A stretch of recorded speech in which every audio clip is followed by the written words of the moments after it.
예, 우리 옆에 있는 분들 보면서 또 이렇게 한번 선언해 보십시다. 이렇게 인사하면서 가정의 회복이 하나님 나라 회복의 출발점입니다. 좀 그렇게 인사하겠습니다.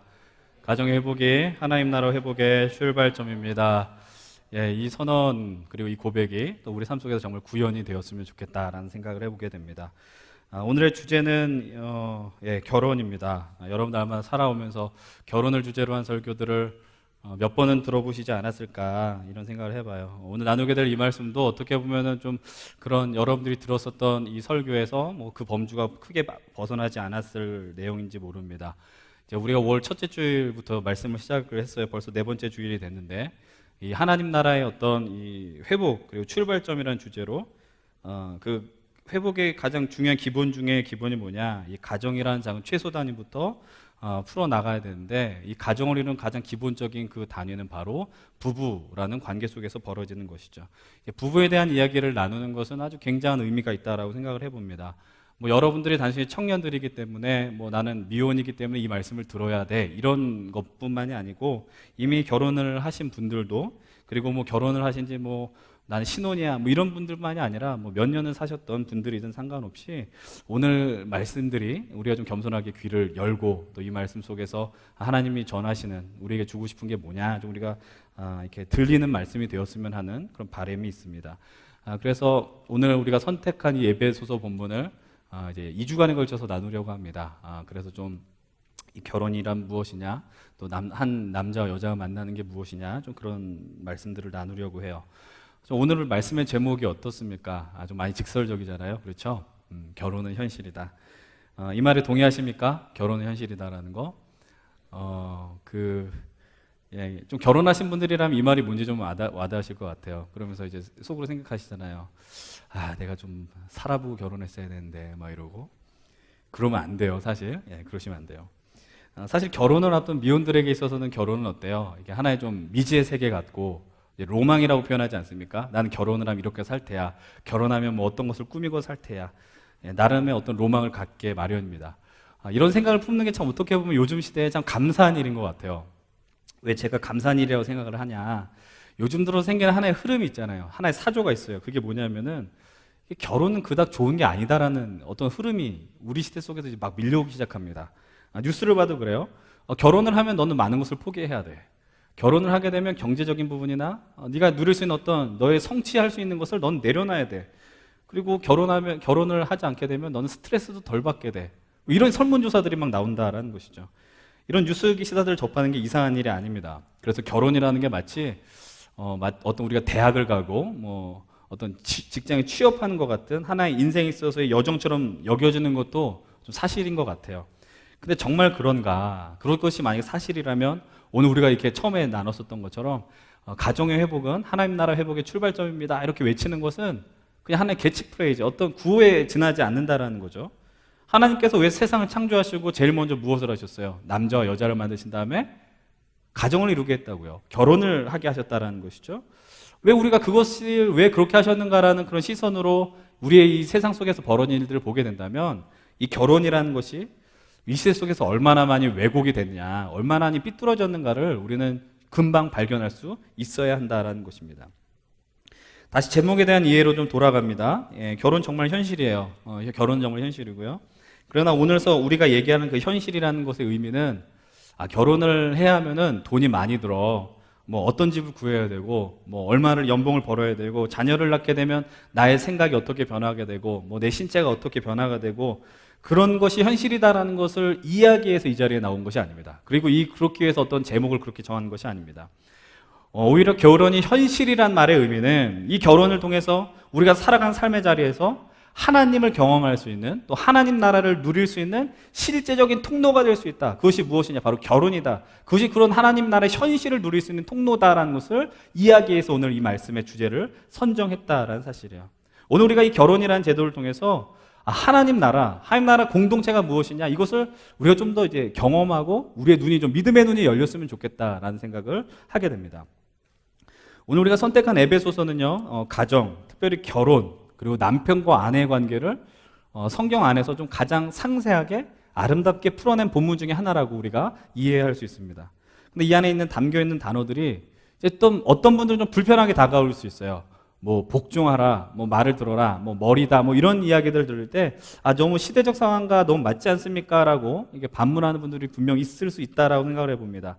그러나 우리는 오늘 하나님께서 이 바울을 통해서 이 결혼을 통해 만나는 이 한 남성과 여성, 남편과 아내가 어떤 관계가 되느냐 이것을 이야기를 하면서 우리가 미래를 볼 수 있고 우리의 과거를 정리할 수 있고 현실을 볼 수 있다라는 것을 우리가 좀 기억해야 한다는 거예요. 오늘 말씀을 나누면서 우리가 몇 가지 키워드 중심으로 좀 말씀을 나누려고 합니다. 기억해야 되는 키워드 첫 번째는 무엇이냐면은 떠남과 하나됨이라는 것입니다. 떠난 것 그리고 하나 된다라는 것입니다. 오늘 본문 31절 한번 보십시오. 31절에서 무엇을 이야기합니까? 한번 같이 읽어봅니다. 에베소서 5장 31절 함께 읽겠습니다. 시작. 그러므로 사람이 부모를 떠나 그의 아내와 합하여 그들이 한 육체가 될지니 라고 이야기해요. 사실 이 부분은 창세기 2장 24절에 나오는 말씀을 바울이 인용을 한 것입니다. 여러분 결혼에 대한 이야기를 하거나 아니면 주례를 많이 이렇게 결혼식에 참여하면 듣게 될 때 결혼 예배 가운데 이제 목사님이 주례하시는 거 보게 되면 많이 나누는 메시지가 뭐냐면 이 메시지죠. 어떤 이야기를 합니까? 부모를 떠나라 라고 이야기를 합니다. 그리고 남자와 여자가 합해서 하나가 되라 이 얘기를 많이 이야기합니다. 떠남과 하나됨이 과연 무엇이냐라는 거예요. 여러분 여기 성경에 보면 명확하게 나오잖아요. 부모를 떠난다라는 말의 의미. 부모를 떠난다는 말의 의미가 뭘까요? 결혼을 하게 되면 그래 부모님을 이제 평생토록 볼 필요가 없구나. 부모님을 떠나야 되는구나 말 그대로 이렇게 해석을 해야 될까요? 만약 그렇다면은 또 다른 성경에 있는 말씀하고 되게 상충되잖아요. 너의 부모를 공경하라. 이 말하고 너무 다른데 이율 배반적인데 여러분 그런 의미는 당연히 아닐 것입니다. 또 반대로 또 이제 또 어떤 하나됨에 대한 이야기도 마찬가지입니다. 넌 아내와 합하여 한 몸을 이룬다. 한 몸을 이룬다는 말의 의미가 무엇이냐? 결혼을 해서 남자 여자가 하룻밤을 보내고 성적인 결합을 하는 것을 의미하느냐? 물론 맞습니다. 여러분 결혼이라는 그 관계에 있어서 성적인 연합을 이루는 것은 정말 중요한 의미를 내포하고 있습니다. 구약 성경을 보게 되면 이런 표현들이 많이 나와요. 한 남자를 알지 못했던 여자, 반대로 남자가 여자를 알게 되었다. 이런 안다라는 표현이 계속해서 나오게 되는데 이 안다라는 개념은 지식적인 알미 아니라는 거 알지 않습니까? 이건 어떤 경험적인 알미인데 특별히 남자가 여자를 알았다는 말의 의미는 그런 성적 연합을 했느냐 안 했느냐 이런 관점으로 이렇게 성경에서 이야기한다는 겁니다. 다시 말씀을 드리면 이런 성적 연합은 결혼과는 뗄래야 뗄 수 없는 그런 관계라는 것을 성경 아주 분명히 이야기하고 있다는 거죠. 그러나 우리가 이 본문을 통해서 발견되는 이 하나가 된다는 것을 그냥 단순하게 성적 연합이라는 관점으로 제한하기에는 이 말씀 안에 너무 풍성한 의미가 담겨 있다는 것을 우리는 기억해야만 합니다. 우선 그렇다면 떠남의 의미가 무엇이냐 이걸 한번 이야기하려고 해요. 여러분 떠난다는 말의 의미가 내포하고 있는 중요한 성경적 의미가 뭘까? 그것은 이것이죠. 바로 익숙한 것과 결별한다는 말의 의미입니다. 익숙한 것과. 그럼 창세기 12장 1절을 보게 되면 하나님께서 아브라함을 부르실 때 뭐라고 말씀하세요? 기억하십니까?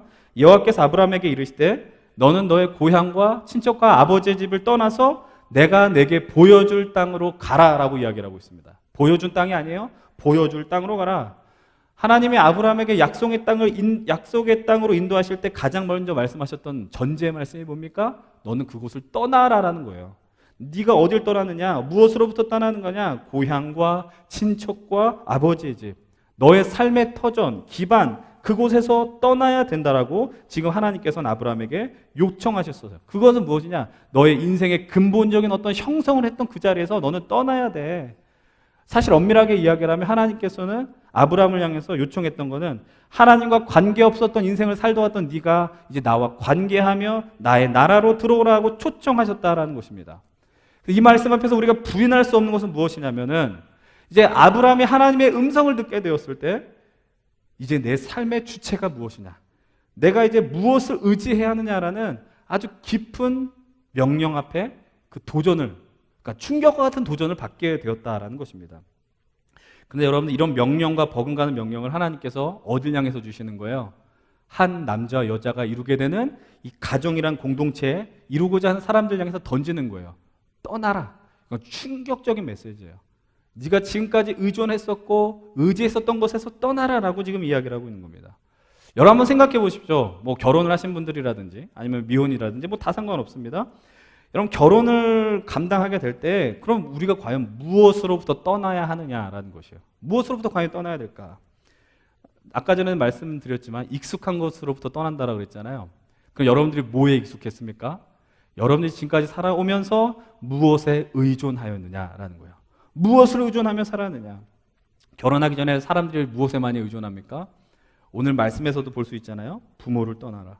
어릴 때부터 자라오면서 우리의 삶을 지탱해 준 분들이 누굽니까? 우리의 양육자들입니다. 우리의 부모님들입니다. 뭐 거의 8, 90%는 여러분들의 부모들입니다. 그것이 아니라면 친구들이 될 수도 있고, 또 다른 조부모가 될 수도 있고, 또 여러분들이 또 의지할 수 있었던 것, 뭐 여러분들 인생에서 어떤 성취를 맛본 자리가 될 수도 있습니다. 여러분들 스스로 어떤 자신감, 자존감이 되었을지도 모릅니다. 그것을 의존했을 수 있습니다. 그러나 하나님께서는 이 결혼이라는 것을 통해서 새로운 공동체를 네가 이루어야 하는데 그 이전 것으로부터 너는 과감하게 떠나야 되라고 말씀하고 있다라는 것이죠. 그럼 왜 그렇게 말씀하실까요? 간단합니다. 그것으로부터 떠나지 않으면요, 한 몸을 이룰 수 없기 때문입니다. 내가 과거에서 억눌려 있고 어떤 내가 그 의존했던 것을 떠나지 않으면 새로운 하나의 그 연합을 이룰 수 없다라는 사실이죠. 여러분, 사실 무언가 우리가 의존했다라는 표현 중에 하나의 그 의미는 무엇입니까? 내 중심적인 삶을 살았다는 말의 의미예요. 왜 그것을 의지하십니까? 여러분들이 왜 그것을 붙들고 있습니까? 내가 살기 위해서, 내가 이 땅의 중심이 되어서 살려고자 하는 어떤 발버둥거림에서 무언가를 의지하고 있는 거 아닙니까? 내가 의존했던 것을 통해서 내 삶을 견고하려고 했던 그런 시도들인데, 근데 결혼을 하게 되면 내가 경험한 것에서 떠나서 우리가 무엇을 만나게 되느냐? 새로운 의존의 대상을 만나게 된다라는 거예요. 새로운 의존할 수 있는 사람을 만나는 것이다. 그것이 무엇입니까? 바로 결혼을 통해서 만나게 되는 내가 그토록 사랑했던 나의 남편이며 나의 아내가 되는 것입니다. 나의 신랑이 되며 나의 신부가 된다라는 이야기죠. 요즘 우리가 살아가는 시대 속에서요, 많이 이 가정에 어려움이 벌어지는 이유가 무엇이냐? 가정에 좀 어떤 균열이 가는 이유가 무엇이냐? 저는 이렇게 생각합니다. 많은 부부들이 떠나질 않는 겁니다. 제대로 떠나질 않는 거예요. 특별히 한국적인 상황 속에서는요, 한국의 부모님들이, 또 한국의 어머님들이 지극한, 때로는 지나친 자녀 사랑, 그것이 이 깨어짐의 원인이 될 수도 있다는 것입니다. 이게 무슨 말일까요? 우선 결혼 후에 여전히 부모로부터 진정한 독립하지 않는 사람들이 이 땅에 너무나도 많이 있다는 것입니다. 결혼한 자녀들에게 여전히 어떤 영향력을 행사하려고 하는 부모님들이 많이 존재한다는 것이죠. 물론 좋은 영향력을 끼치는 것은 중요한 겁니다. 부모로서 자녀에게 좋은 이야기를 하는 것 좋은 행위이고요. 또 자녀들의 모습을 볼 때 안쓰러우니까는 내가 무언가를 더 하고 싶다라는 마음을 갖는 것은 나쁜 것이 아닙니다. 이해가 되는 일입니다. 그러나 때로는 어떤 좀 기준점 수위를 넘어가게 되면 좀 문제가 발생이 된다는 것이죠. 여러분들, 우리가 이 땅에 살아간 우리 시대적 현실을 보게 될 때 이게 좀 국가가 또 뒷받침되지 못해서 벌어진 일일 수도 있는데, 이제 요즘 시대 많은 분들이 이제 자녀들을 이제 어떤 기관에 맡기지 못하는 거죠. 이제 어떤 유치원이라든지 어린이집이라든지, 그래서 그것을 맡기지 못하니까 자신이 감당해야 되는 그 양육의 이 책임을, 1차적 양육의 책임을 이제 부모가 할 수 없으니까 누구한테 맡깁니까? 조부모에게 맡기는 거예요. 그러니까 나의 엄마 아빠에게, 할아버지 할머니에게 그 역할들을 감당하게 한다는 겁니다. 부모님이 내 자녀를 돌보는 것, 그거 뭐 좋은 거죠. 나쁜 것 아닙니다. 그러나 그런 일을 내가 감당하니까 내가 너희 가정에, 나의 아들의 가정에, 나의 딸의 가정에 내가 어떠한 권한을 행사하는 것은 마땅한 거야라고 만약에 생각한다면 그것은 건강한 생각이 아니라는 거예요. 그렇게 해서는 안 된다는 겁니다. 그 자녀로서 해야 될 어떤 위치를 지켜주는 것. 제가 지금 말씀드린 부분들에 대해서 이거를 너무 또 극단적으로 해석해서는 안 돼요. 좀 이걸 잘 해석해 주셨으면 좋겠다는 생각을 해봅니다. 그러나 제가 오늘 분명하게 이야기하려는 것은 무엇이냐면요, 바로 이겁니다. 우리가 익숙한 것을 떠나서 무엇에 의존해야 되느냐? 이것은 두말할 것 없습니다. 나의 사랑하는 배우자라는 사실이에요. 나의 사랑하는 배우자를 의존한다는 말의 의미는 무엇이냐? 여러분, 그 배우자를 의존에게서는 우리가 익숙한 것을 어떤 의존했던 것으로부터 결별하라고 이야기했잖아요. 근데 그것을 우리가 많이 떠나지 않는다고요. 요즘 사람들을 보게 되면. 왜 또 안 떠나는지 아십니까? 떠나면 내가 손해니까. 내가 그것을 포기하면 내가 손해니까. 요즘 그것이 어떻게 포장되어지냐면은 이렇게 포장되는 거예요. 서로의 사생활을 존중한다는 거예요. 서로의 사생활을 보장한다는 거예요. 그런 어떤 그 미명하에서 지금 우리 이 땅에 사람들이 살아가고 있다는 겁니다. 여러분 생각해 보십시오. 그런데 사실 정말 20년, 30년 동안 다른 생활권 속에서 살아오면서 어느 날 갑자기 한 집에 살게 되고 한 이불을 덮고 살아간다는 말의 의미는 뭐냐면 이전의 모습과는 이제 오늘의 모습은 같아서는 안 된다는 말의 의미가 되거든요. 오랜 습관을 갖고 있는데 그것이 포기할 수는 없어요. 사실 금방 바뀌지는 않는다고요. 그래서 그 생활을 자꾸 고수하려고 되면 어떤 일이 벌어지느냐, 어떻게 되냐, 상대가 변하길 기다리는 거죠. 나는 변하는 게 힘들어. 난 변할 수 없어. 그러니까 누가 변해야 돼? 네가 변해야 돼. 당신이 변해야 돼. 내가 당신은 나의 목숨을 내어놓은 것까지 사랑하려고 하는 그 사람을 향해서 이제는 이렇게 이야기하는 거예요. 나는 좀 바뀌기 어려운 것 같고 당신이 바뀌어야 돼. 총각 시절의 습관을 계속 유지하는 남편 한번 생각해 보십시오. 결혼해서 친구들과 계속 만나면서 밤늦게 들어오는 그런 버릇을 고치지 않는다 한번 생각해 보세요. 처녀 시절에 홀로 있었을 때는 뭐 이것저것 다 사는 거예요. 새 신상이 나온다 그러면 뭐 누구보다 빨리 그 상품을 삽니다. 근데 나는 결혼하였지만 나는 여전히 그 이전의 모습처럼 살고 싶어. 많이 그렇게 산다고 생각을 해보십시오. 또 결혼했는데 나는 그래도 좀 이성 친구를 만나는 거에 있어서는 자유했으면 좋겠어. 그래도 부부는 부부고 또 이성 친구니까 서슴없이 이성과 어울리는 것.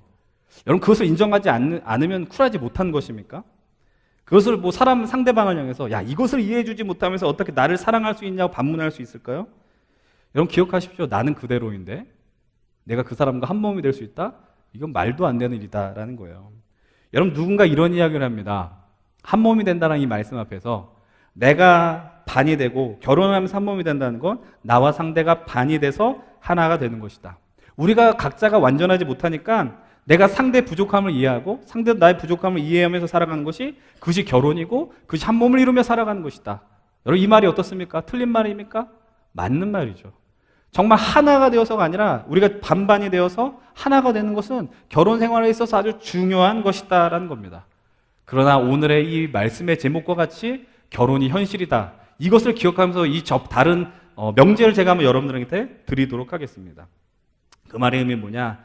내가 반이 되고 상대가 반이 되어 한 몸을 이룰 수 있습니다. 그러나 더 우리에게 놓여진 현실은 무엇이냐? 각자 독립된 개체로 살아온 남성과 여성이 하나와 하나로 만나는데 결혼하면서 깎이게 되어서 어느 날 하나가 될 수 있습니다. 저는 이렇게 이야기를 하고 싶어요. 여러분 이 말이 이해가 되십니까? 반이 된 상태에서 결혼하는 게 아니라 하나였는데 결혼하면서 깎이겠다 보니까 하나가 되었다는 이야기예요. 여러분 우리가 연애하면서 이런 일들 얼마나 많이 경험하십니까? 여러분 이 땅에 완벽한 사람이 없잖아요. 우리의 인생 속에서 살면서 어떤 성품에 부족한 부분이 있습니다. 그걸 우리가 모났다라고 이야기를 합니다. 너무 울퉁불퉁한 거예요. 여러분들 그런데 연애할 때는 몰랐던 부분, 상대방에 있어서 저 사람 참 아름다워, 그 참 좋아 보여. 막상 살아보니까 어떻습니까? 좋았던 게 흠이 된다라는 거예요. 참 저 사람 말을 잘하는구나. 결혼하니까 잔소리를 너무 많이 하는 겁니다. 참 저 사람 섬세하구나. 집안에 먼지 쌓였다고 지적을 하는 겁니다. 여러분 결혼이란 그런 거예요. 알았다고 생각하는데 아는 게 아니었다라는 겁니다. 여러분들 그래서 알게 된 것들이 뭐냐? 단점들이 많이 보이게 되고 연약한 부분들이 보이게 됩니다. 그것으로 해서 상대와 부딪히게 되면 어떻게 됩니까? 그것이 우리에게 스트레스와 힘겨움으로 다가오게 됩니다. 그래서 많은 사람들이 헤어질 때 이유를 이렇게 설명합니다. 성격 차이라고 이야기합니다. 좀 모르겠어요. 제 말에 대해서 동의하실지 안 하실지 모르겠지만 그것만큼 우스운 이유가 어디 있을까라는 생각을 해봐요. 여러분 성격 차이가 없는 사람이 있습니까? 여기서 여러분들의 성격과 똑같은 사람이 있는지 한번 찾아보십시오. 여러분 세계 그 어느 곳에서 통용되지 않는 혈액형을 갖고 사람의 성격을 판별한다고 그게 똑같이 되느냐라는 거예요. MBTI 검사를 해서 16가지 그 유형으로 나눴는데 너는 ESTJ야 이런 식으로 하면서 나와 성격이 같아.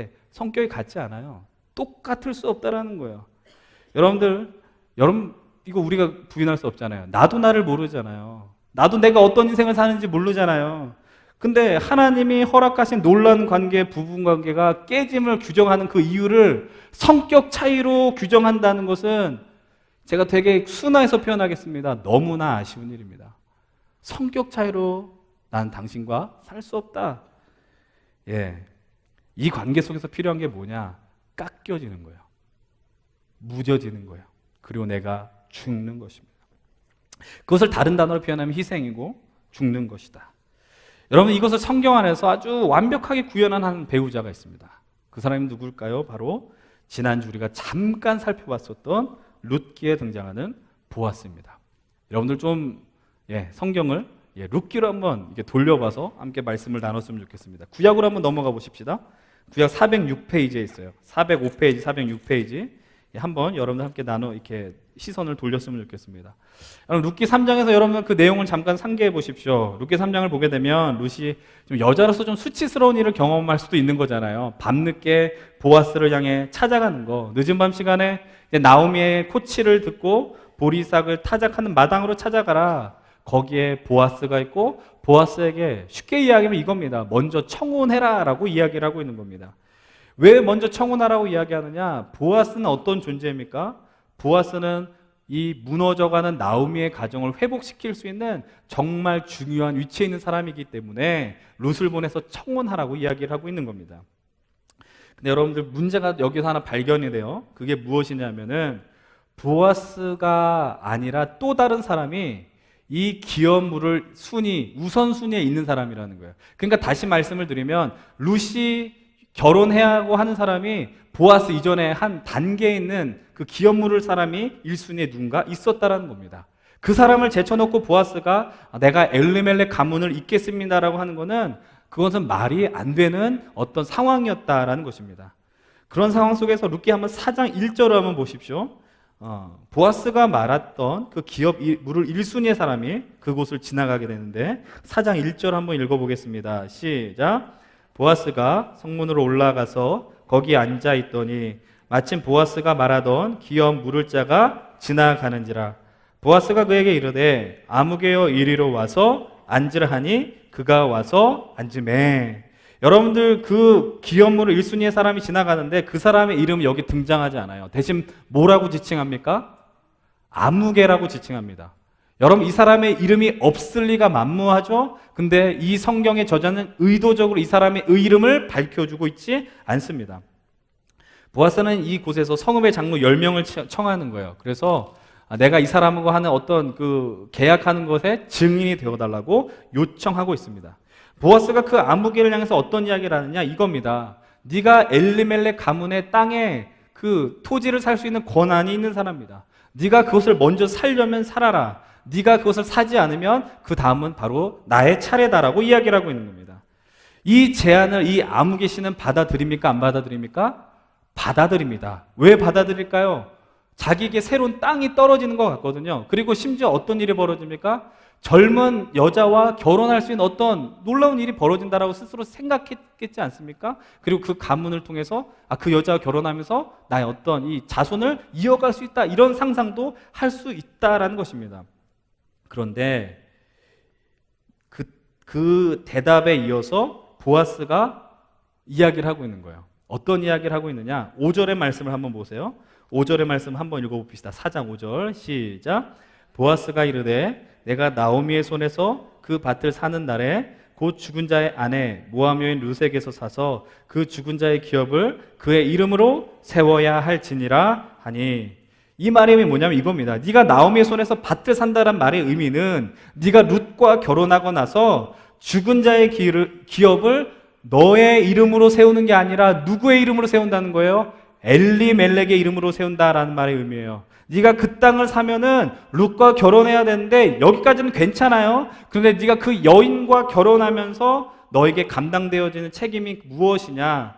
이제 이 네가 구매한 땅은 너의 이름의 땅이 아니라 엘리멜렉 가문의 땅이 되며 네가 그 여인과 결혼할 때 얻게 되는 그 자손은 너의 아들이 아니라 바로 나오미의 그리고 엘리멜렉의 자손이 된다라는 설명을 지금 이렇게 친절하게 설명해 주고 있다라는 겁니다. 여러분들 이 말을 듣자마자 이 사람이 취하는 태도가 뭔지 아십니까? 6절입니다. 6절의 말씀 함께 읽어봅니다. 시작. 그 기업 물을 자가 이르되 나는 내 기업에 손해가 있을까 하여 나를 위하여 물으지 못하노니 내가 물을 것을 네가 물으라. 나는 물으지 못하겠다라고 지금 이야기를 하고 있습니다. 내 기업에 손해가 있을까요? 나는 그것을 물으지 않겠다. 여러분 이 말을 다른 관점으로 이야기하면 어떤 말이 되느냐면요, 보아스가 룻과 결혼한다는 말의 의미는 보아스가 룻과 결혼하게 되면 지극히 많은 부분을 뭐 해야 된다는 거예요? 희생하고 포기해야 된다는 말의 의미와 똑같은 겁니다. 이해가 되십니까? 여러분들 전부를 잃는다고 해도 과언이 아니에요. 근데 이 보아스는 누구를 선택합니까? 룻을 선택한다는 겁니다. 그리고 엘리멜렉의 가문을 잇겠다라는 위대한 선택을 합니다. 이 선택은 어떻게 해서 이렇게 가능할 수 있었느냐? 당연히 하나님의 위대하신 역사심과 은혜와 인도가 있었겠죠. 그러나 그 안에 보아스가 인식하고 있었던 것은 무엇이냐? 내가 그 룻이라는 여인을 사랑하며 내가 이 여인을 위해서 희생을 통해 비로소 남자와 여자가 하나가 될 수 있다는 진리를 보아스는 뭐 했다는 겁니까? 인정했다라는 겁니다. 내가 희생하지 않으면 이 남자와 여자 한 몸이 된다는 것을 이룰 수 없다는 것을 그는 고백하게 되었다는 겁니다. 다시 한번 이야기하지만 보아스는 결혼하고 얻는 것이 없다라는 것이죠. 4장 17절의 말씀을 보십시오. 뭐라고 이야기를 하느냐? 그의 이웃 여인들이 그에게 이름을 지어주는데 누구에게 아들이 태어났다라고 이야기하고 있어요? 나오미에게 아들이 태어났다라고 이야기합니다. 룻에게서 태어난 것도 아니고 보아스에게서 태어난 것도 아니고 나오미에게서 태어났다라는 이야기를 하고 있습니다. 그리고 그 자신의 능력, 그 능력으로 산 땅 역시도 보아스의 기업이 아니라 엘리멜렉의 기업이 됩니다. 여러분 유대 전승에 따르면요 보아스는 오래 살지 못했다라고 이야기합니다. 여러분 이 관계 속에서 보아스는 좀 나이가 많았거든요. 룻은 좀 젊었거든요. 이 결혼 생활이 행복했겠지만 오랜 시간 행복함을 누리진 인간적인 관점에서는 못했을 것이다라고 많은 사람들이 이야기를 합니다. 여러분 그가 젊은 여인 룻을 얻으려고 이렇게 많이 포기했을까요? 야, 이 내가 늙은 나이에 이런 여자를 만날 수 있는 기회를 하나님이 주셨네? 내가 많이 포기해야 되겠구나. 이렇게 생각했을까요? 여러분, 그렇게만 보기에는요, 보아스가 너무나도 많은 것을 포기하고 희생했습니다. 여러분, 근데 우리가 이런 생각을 하는 거예요. 너무 지나친 인생 아니야? 너무나도 보아스가 왜 쓸데없는 것까지 했을까? 이런 생각을 하지 않아요? 왜 그런 생각을 하는지 아십니까? 왜 그런 생각과 시선이 우리에게 있느냐? 우리는 결혼이 어떤 관계 속에서 그리고 어떤 약속에서 이루어지는지 제대로 이해하지 못하기 때문입니다. 여러분 세상 속에서 벌어지는 수많은 관계 속에서 가장 많은 것을 묻고 있는 그 형태의 관계를 뭐라고 이야기를 합니까? 계약 관계라고 이야기합니다. 기브 앤 테이크라는 거 아니에요. 내가 무엇을 주면 얻는다라는 거 아닙니까? 그런데 여러분들 이것도 하지 않으려는 그런 관계들도 있죠. 뭐 날로 먹는다 그러고 뭐 갑과 을 이런 식으로 살려고 하는 사람들도 있지만 그러나 어쨌든 이 계약이라는 건 우리가 이 시대 속에 살면서 흔히 바라볼 수 있는 관계 아닙니까? 그런데 문제가 무엇이냐면 시대가 급속하게 변하고 우리의 사고와 생각들이 변화되어 가면서 우리가 지켜내야만 한 가치들까지도 같이 변화된다는 겁니다. 무엇이 변화됐느냐? 그 대표적인 것이 바로 결혼이라는 것이죠. 여러분 이 결혼 속에서 우리가 그리스도인으로서 포기해서는 안 되는 건 뭐냐면 하나님의 관점이라는 거죠. 하나님과의 관계 속에서 이루어지는 것이 바로 결혼이라는 것인데 우리는 그것을 쉽게 망각해버립니다. 그래서 이 결혼을 어떤 관점에서 바라봅니까? 계약 관계에서 바라보는 겁니다. 연애할 때는 이런 생각할 수 있어요. 내가 이만큼 밥 사줬고 선물해줬으니까 너 내 다음 생에는 이렇게 줄 수 있어. 물론 그런 생각할 수 있습니다. 인간이기 때문에. 근데 여러분 예수님께서 결혼에 말씀하실 때 뭐라고 이야기하셨어요? 사람이 부모를 떠나서 그들이 한 몸이 될지니라 이러한 이제 둘이 아니요 한 몸이니 그러므로 하나님이 짝지어 주신 것을 사람이 나눌 수 없다라고 예수님은 분명하게 선언하셨습니다. 여러분 이 말의 의미는 뭡니까? 우리가 결혼을 결심하기까지 우리가 또 식장에 들어가기까지 그리고 가정을 이루기까지 뜨거운 사랑의 시선으로 상대방을 바라보며 살아갈 수도 있지만 그렇지 못할 때도 있거든요. 그런데 우리가 망각해서는 안 되고 놓쳐서는 안 되는 게 무엇이냐 하면은 이 결혼은, 이 가정은 누가 허락해 주셨느냐? 하나님이 짝지어줬다는 것을 놓쳐서는 안 된다는 것이죠. 다시 말해서 결혼이란 관계 속에서 우리가 이해하고 포함해야 하는 개념은 무엇입니까? 하나님이 역사하시고 함께 하시는 것이 바로 결혼이다라는 시선입니다. 그런데 지금 많은 사람들이 심지어 그리스도인이라고 하면서 예수님을 통해서 예수님을 주님이라고 고백하고 내가 그분을 통해 구원받았다고 하는 사람들이 철저하게 결혼을 세상적인 관점으로 바라보고 있다는 것입니다. 여러분 그냥 예수 잘 믿는 청년들하고 얘기하면 결혼에 대한 어떤 이야기들이 신앙적인 얘기들은 나오지 않습니다. 철저하게 세상적인 기준과 관점으로 이야기하고 있다는 겁니다. 결혼에 계약 결혼이라는 단어가 나오잖아요. 또 어떤 이야기가 나옵니까? 결혼하기 전에 이 사람이 나와 맞는지 알아보겠다. 동거부터 하겠다는 이야기가 합니다. 철저하게 인간적 중심의 어떤 사고들이 온 세상을 덮고 있습니다. 이 결혼이란 순간 위치에서도 덮고 있습니다. 그래서 살아봐서 이 부분이 마음에 들지 않으면 헤어지겠다라는 것이죠. 여러분들 성격 차이는 언제 발견하는지 아십니까? 살아보면 발견하는 것입니다. 이것을 우리가 얼마나 많이 놓치는지 아십니까?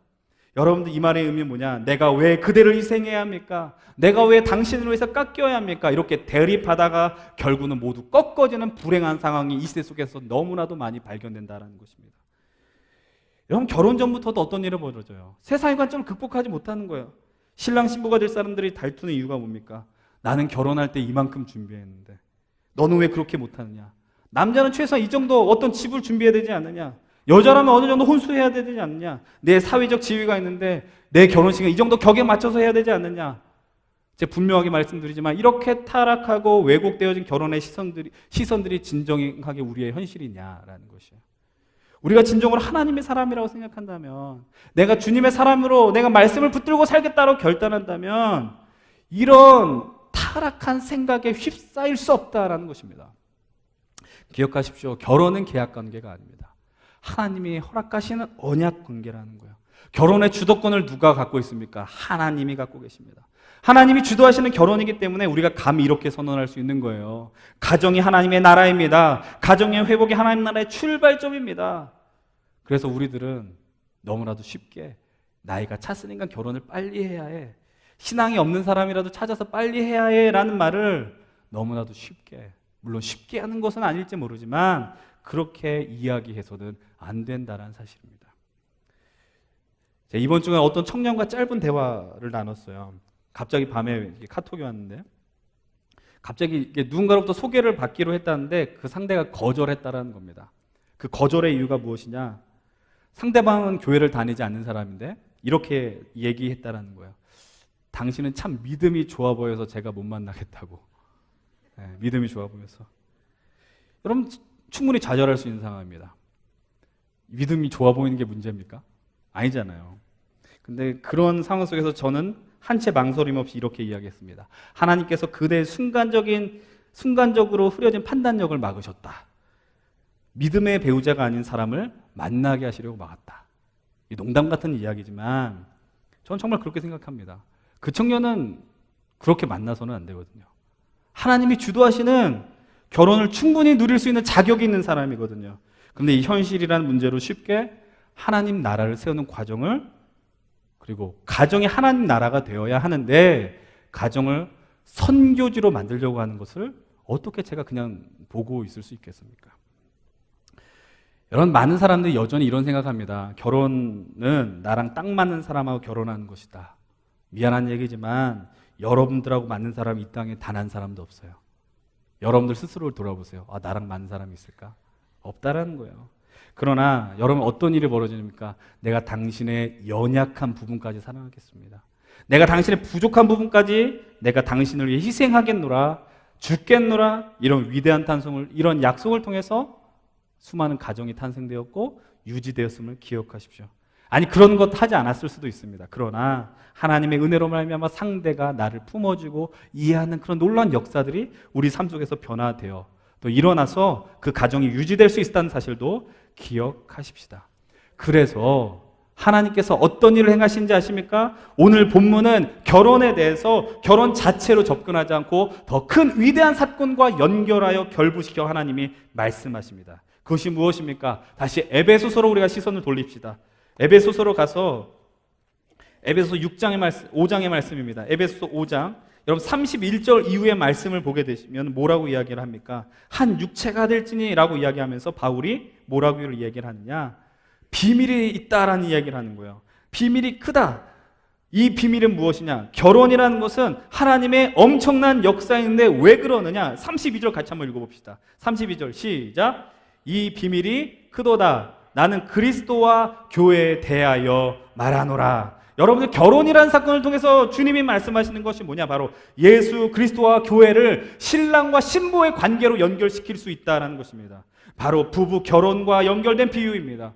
우리가 성경을 보면 가장 많이 나오는 비유가 있어요. 예수님이 우리의 뭐가 된다는 거예요? 신랑 대신 예수 그리스도라고 이야기하지 않습니까? 그럼 우리는 무엇입니까? 신랑을 기다리는 신부가 되는 것입니다. 예수 그리스도께서 우리를 향해 행하신 일이 무엇입니까? 프로포즈 하시는 거예요. 내가 너를 사랑한다. 내가 너를 죽기까지 사랑한다. 예수 그리스도께서 이 땅에 오셔서 십자가에 달려 죽으신 것은 우리를 향하신 가장 위대하신 프로포즈라는 걸 여러분들 기억하셔야 됩니다. 그래서 로마서 8장 35절에 보면 뭐라고 이야기합니까? 누가 우리를 그리스도의 사랑에서 끊으리요? 환난이나 핍박이나 박해나 기근이나 적신이나 위험이나 칼이라. 내가 너를 사랑하는데 그 어떤 환난과 곤고와 핍박 속에서도 나와 너의 사랑을 끊을 수 없다라고 주님이 말씀하고 있는 거예요. 그래서 주님께서 오늘 우리를 이 자리로 불러주셨고 우리를 통해서 어떤 공동체를 이루게 하셨습니까? 이 위대한 하나님의 나라 공동체인 교회, 예수 그리스도께서 핏값 주고 사신 이 교회를 허락하셨음을 여러분 기억하셔야 되는 거예요. 여러분 근데 기억하십시오. 우리가 신부잖아요. 근데 우리가 신부로서 사랑스러운 모습만 있었냐라는 거예요. 여러분들이 양손에 가슴에 손을 얹고서 하나님 앞에서 사랑스러운 모습만 있었느냐? 아니에요. 주님을 외면하려고 했고 주님을 앞에 도망치려고 했고 그런데 그런 우리들을 주님은 결단하신 거야. 내가 널 죽기까지 사랑하는 거야. 내가 나의 모든 것을 내어놓아서 사랑한다라고 이야기하신 겁니다. 그래서 여러분들 결혼이란 이 사건을 통해서 우리는 교회를 바라봐야 됩니다. 예수 그리스도를 바라봐야 됩니다. 오늘 메인 주제가 결혼이긴 하지만 그러나 여러분들한테 제가 정말 요청하고 싶었고 알리고 싶었고 함께 나누고 싶었던 건 바로 이것입니다. 그리스도와 교회의 관계, 그리고 우리와 교회의 관계입니다.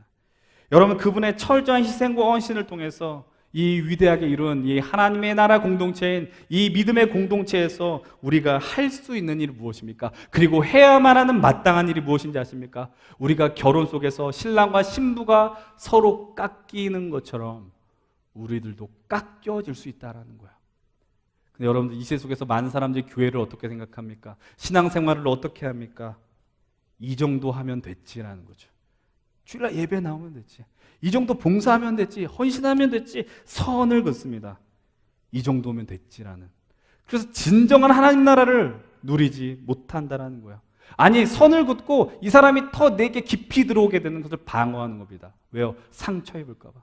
내가 마음이 다칠까 봐. 때로는 손해본다는 생각이 지배됩니다. 내가 이것을 왜 해야 돼? 내가 바쁜데.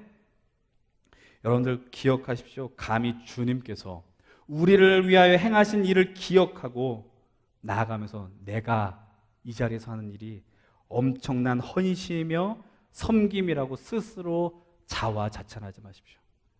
주님이 하신 헌신 앞에서 어떻게 감히 그런 이야기를 할 수 있습니까? 주님이 보여주신 수준을 우리는 평생토록 구현할 수 없습니다. 그러나 우리가 앞으로 경험하게 될 결혼이라는 위대한 사건 이전에 이 믿음의 형제 자매들과 함께하는 공동체 안에서 내가 죽고 깎여지는 경험을 피하지 마십시오. 전 여러분들 정말 그랬으면 좋겠어요. 이 정도만 하지. 여러분들 교회가 덩치가 커지는 게 중요하지 않습니다. 내가 무엇을 믿느냐, 내가 무엇을 위해 살아가느냐, 예수께서 나를 위해 행하신 일이 무엇이냐. 여러분들 깎여지는 것이 불평이 아니라 내가 앞으로 이룰 결혼을 통해 가정을 미리 연습한다라고 여러분들 생각하시기 바랍니다. 이제 말씀을 정리하겠습니다. 결혼은 여러분들 다시 한번 말씀드리지만 사람들 간의 어떤 형편과 이해관계로 맺어지는 계약이 아님을 기억하십시오. 결혼이 현실이라는 말의 의미는 내가 결혼을 통해서 나의 어떤 신분을 상승시키거나 성취하겠다는 말의 의미가 아닙니다. 바로 내가 이만큼 주어면 받는다는 의미하는 개념이 결혼이 아니라 바로 하나님 나라를 경험하기 위한 하나의 출발점이 되는 현실의 통로라는 것임을 기억하시기 바랍니다. 여러분 그것이 되기 위해서는 우리는 깎여줘야 됩니다. 이미 가정을 이루신 분들, 그리고 지금 결혼 생활 속에서 많이 시행착오를 경험하시는 분들, 그리고 지금 앞으로 결혼해야 되는 분들, 그것은 이상한 일이 아닙니다. 그리고 그 사랑하는 사람과 성격 차이를 누리는 것은 이상한 일이 아닌 것임을 기억하십시오. 그리고 결혼에 대한 초점을 상실하지 마십시오. 하나님과의 관계에서 벗어난 결혼을 하려고 하지 마십시오. 가정은 하나님 나라가 되어야 하지 선교지가 되어서는 안 된다는 사실을 기억하십시오. 그래서 주님은 말씀하십니다. 바울을 통해서 21절에 이렇게 선언하십니다. 그리스도를 경외함으로 피차 복종하라라는 것입니다. 내가 반이 되어서 결혼을 시작하는 사람은 거의 없습니다. 그것이 현실이죠. 그러나 이 위대한 사건 속에서 내가 떠나며 하나 되는 사건을 경험하기 위해서는 우리는 반드시 깎여져야 되는 것이고, 그것이 우리 삶의 손해이거나 불합리한 것이 아님을 기억하십시오. 오늘도 하나님은 우리를 빚어가는 겁니다. 하나님 나라에 우리를 더 사용하기 쉬운 존재로 만들기 위해서 빚어가고 있다는 사실을 기억하시기 바랍니다. 그리고 오늘 말씀을 통해 나눴던 단어들, 떠남과 하나됨, 기존에 익숙한 것, 그리고 의존했던 것을 떠나서 다른 곳에 의존하지 말고 하나님이 허락하신 그 믿음의 배우자들과 함께 서로 돕고 의존하는 아름다운 관계를 이루기를 원합니다. 그리고 그 과정 속에서 깎여지는 일들 두려워하지 마십시오. 결혼이란 하나님이 주도하시는 사건이며, 그리고 하나님의 그 완전한 사랑 속에서 우리가 끊어질 수 없다는 것을 기억하시기 바랍니다. 그리고 우리와 결혼하기에 모든 것을 내어놓은 그 비밀이 이 믿음의 공동체인 교회라는 것을 기억하시면서 이제 우리가 그리스도의 사람으로서 이 비밀을 아는 것에 그치지 마시고 동참하는 역사를 감당하시길 부탁을 드립니다. 결혼을 통해서 반드시 예수 그리스도와 피 흘려 사신 교회를 기억하십시오. 예수님을 기억하십시오. 결혼 생활을 하시면서. 그리고 이곳에서 먼저 이 믿음의 공동체에서 결혼하지 않은 지체들은 결혼에 대한 훈련을 한다라고 생각하십시오. 그리고 내가 죽는 것, 이해하는 것, 어떤 적당한 선과 관계에서 하는 것이 아니라 하나님이 허락하신 사람들에게 주님이 베푸신 그 사랑, 그것을 기억하며 나아가는 위대한 결단들이 우리의 삶을 통해 이뤄나가길 간절히 소망하십시오. 결혼을 해야 되시는 분들, 또 앞으로 결혼 생활을 감당해야 되신 분들, 이건 저를 향해서도 동일한 것입니다. 앞으로 얼마나 더 깎여야 될까 인간적인 마음으로는 두렵습니다. 그러나 예수 그리스도와 교회를 기억하며 이 놀라운 비밀스러운 이 역사에 들어가게 되는 것을 저는 감사하게 생각합니다. 이 결혼을 통해서 예수님을 바라볼 수 있음에 감사를 드립니다. 여러분들 이제 여러분들 가정이 선교지가 아니라 하나님의 나라, 그리고 그 하나님 나라를 품는 하나의 그 경험을 할 수 있는 위대한 공동체가 될 수 있도록 늘 주님 앞에 간구하시고 소망하시는 우리 귀한 청년들과 우리 성도님들과 우리의 동일한 비전이 되길 주의 이름으로 간절히 축원드립니다. 기도하겠습니다. 하나님 아버지,